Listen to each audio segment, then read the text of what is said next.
باب نمبر 12 ارشاد مولانا زین الدین۔ تیمور بلخ میں قصداً رہ پڑا۔ بلخ کی گرم وادی میں جہاں نیشکر ندیوں کے خشک گزرگاہوں میں پیدا ہوتا تھا۔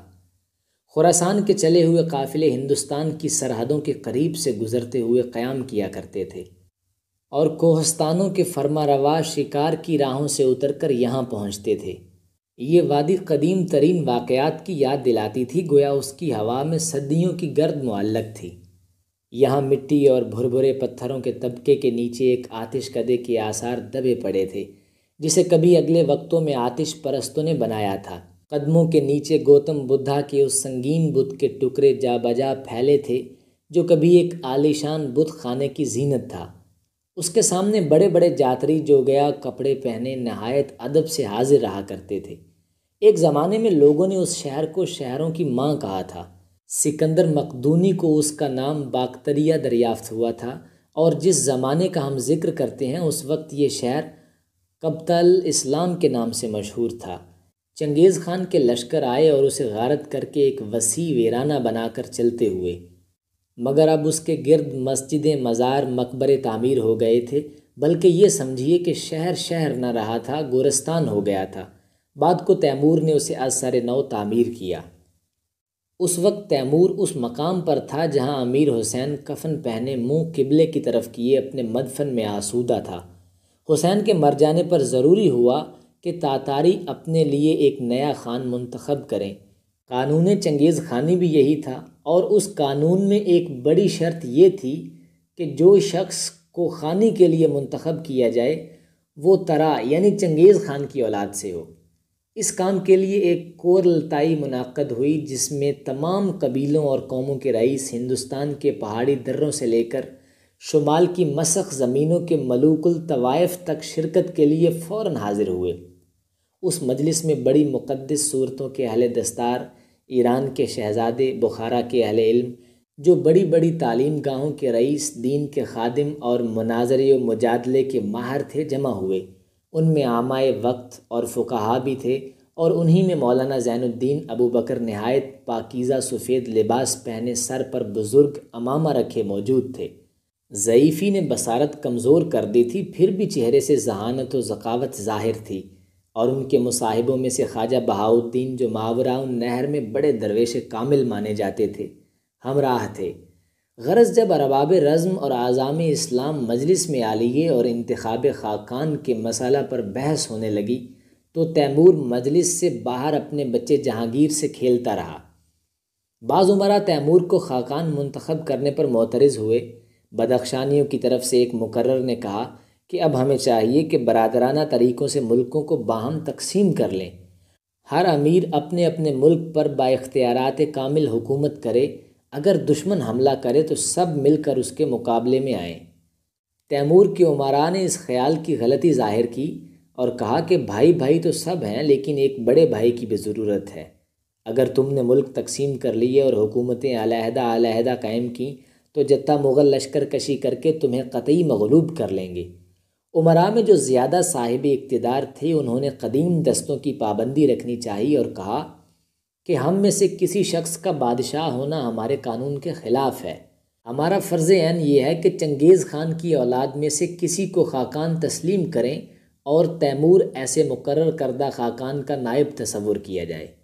اس پر سادات میں سے ایک صاحب جن کا نام ابو البرکات تھا کھڑے ہوئے اور علماء دین کے خیال کا اظہار صاف صاف طور پر اس طرح کیا: یہ امر شریعت نبوی کے خلاف ہوگا کہ مسلمان تمہارے بندے بنیں، کیونکہ تم کفار کا طریقہ رکھتے ہو۔ چنگیز خان ایک صحرائی تھا جس نے جبر اور تلوار سے مسلمانوں کو مغلوب کیا تھا، لیکن اب تیمور کی تلوار بھی چنگیز خان کی تلوار سے کم نہیں ہے۔ خواجہ ابو البرکات نے ان جنگجو تاتاریوں کے سامنے ایسی پرزور تقریر کی کہ پہلے تو وہ چپ رہے، مگر پھر ان بزرگ کے اثر بیان سے ان میں ایک جوش اور ولولہ پیدا ہو گیا۔ خواجہ نے فرمایا کہ تم امیر حسین سے بھاگتے پھرے اور صحرا میں رو پوش ہوئے، جب تک تیمور امیر حسین کے مقابلے کو نہ اٹھا تم چھپے رہے، باہر نہ نکلے۔ تیمور نے دشمن کو زیر کرنے کے لیے تم سے مدد نہیں مانگی تھی، اور نہ اب اس کو تمہاری مدد کی ضرورت ہے۔ اب تک میں نے تم کو محض تاتاری سمجھ کر خطاب کیا تھا، لیکن میں جانتا ہوں کہ تم مسلمان بھی ہو، میں آل رسول ہوں اور دیگر سادات اعظام اور ہادیان دین سے متفق الرائے ہو کر تیمور گورگان کو ماوراء النہر، اور نہ صرف ماوراء النہر بلکہ تمام توران کے ملکوں کا فرمانروا تسلیم کرتا ہوں۔ غرض ارباب شرعیت نے اس طرح اپنا خیال اظہار کیا، نہ صرف اس وجہ سے کہ تیمور مسلمان تھا بلکہ اس وجہ سے بھی کہ صرف تیمور ایسا شخص تھا جو بد نظمی دور کر کے ملک میں امن و امان قائم کرے گا اور بلاد شمال کے جنگ آور قبائل سے جو اسلام کے دشمن تھے مسلمانوں کو محفوظ رکھے گا۔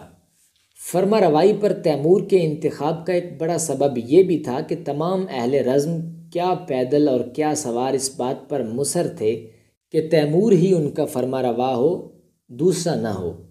دوسرے دن تمام اعیان دولت اور امرائے قبائل ایک بڑے شامیانے کے نیچے جمع ہو کر تیمور کا انتظار کرنے لگے۔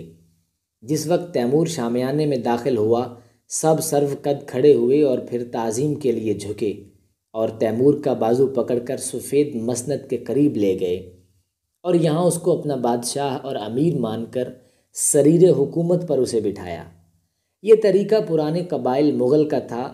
غرض اس طرح تمام مغفر پوش تاتاریوں نے تیمور کی اطاعت قبول کی۔ علماء و مشائخ نے تیمور کی بیعت لینے میں جو ہمارے ہاں رسم تاج پوشی کا مترادف ہے بڑا اہتمام کیا۔ مولانا زین الدین مصحف پاک پر ہاتھ رکھے ایک ایک امیر کے سامنے گئے اور کتاب اللہ پر ان سے حلف لیا کہ سوائے تیمور کے وہ کسی اور بادشاہ کی اطاعت نہ کریں۔ آج کل کے لوگ ایسے حلف لینے کو محض ایک رسم سمجھیں گے کیونکہ تیمور پہلے ہی سب کا سردار اور امیر ہو چکا تھا، لیکن تاتاریوں کے لیے اس رسم کے معنی بہت کچھ تھے۔ اس زمانے سے تیمور محض ایک سوار اور سپاہی کی حیثیت بدل کر امیر تیمور گورگان ہو گیا۔ تاتاری اس کے نمک خوار ہو گئے، اس کی اطاعت اور وفاداری کو اپنی عزت کا موجب اور اس کی بدخواہی کو اپنے حق میں قابل شرم اور اپنی اولاد کے حق میں رسوائی اور آفت کا مقدمہ سمجھنے لگے۔ تیمور ان کے نزاعات کا فیصلہ کرنے والا اور ان کی مال و جائیداد کا محافظ تھا۔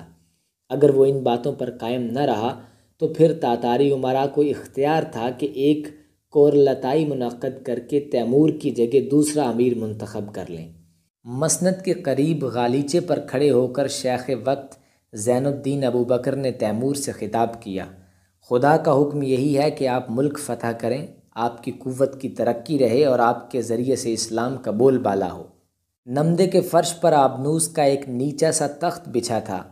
جو شخص اس تخت پر بیٹھتا تھا وہ سادات اور علماء بخارا کی اس بحث پر تبسم کر رہا تھا کہ امیر کے دائیں طرف امیر کے قریب کس کو بیٹھنے کا حق حاصل ہے۔ تیمور کی صورت پر نرمی کی کوئی شان نہ تھی، سر پر بال تھے اور مسلح تھا، فولاد کی چمکتی زرہ پہنے تھا، شانوں پر فولاد کی تختیاں باہر کو نکلتی ہوئی تھیں، سر پر سیاہ مغفر اور اس کا جھلم کانوں اور گردن تک آیا ہوا تھا۔ مغفر زرنگار تھا، جس قدر مال و دولت پاس تھا، اصیل گھوڑے، زریں خلعت، ہتھیار اور قیمتی ظروف امرائے دولت کو انعام میں تقسیم کر دیے، اور جب رات ہوئی تو ان کے خیموں میں لذیذہ کھانوں اور میووں کی کشتیاں بھر بھر کے بھیجیں۔ سردار جو بکثرت امیر کے خیمے میں اظہار موانست و وفاداری کی غرض سے موجود تھے، تیمور کی اس سخاوت اور دریا دلی پر معترض ہوئے۔ تیمور نے انہیں جواب دیا کہ اگر میں حقیقت میں بادشاہ ہوں تو سب کی دولت میری ہے، اور اگر میں بادشاہ نہیں تو پھر جو کچھ میرے پاس ہے اس کے رکھنے سے کیا حاصل۔ دوسرے دن تیمور نے وزیروں اور سرداروں اور دیوان کے رکنوں کا تقرر کیا۔ جن لوگوں کو اس موقع پر منصب اور عہدے دیے ان میں ایسے لوگ بھی تھے جن سے ہم واقف ہو چکے ہیں۔ امیر داؤد کو ضبط و داروغگی سمرقند کے علاوہ منصب دیوان یعنی مجلس شورا کی افسری بخشی۔ قبیلہ برلاس کے امیر جاکو کو، جس کا سر برف پیری سے اب سفید ہو چلا تھا، لشکر کی امارات اور بادشاہ کے سامنے نقارہ پر چوب لگانے کی خدمت عطا کی اور تواچی گری کا منصب بھی عنایت کیا۔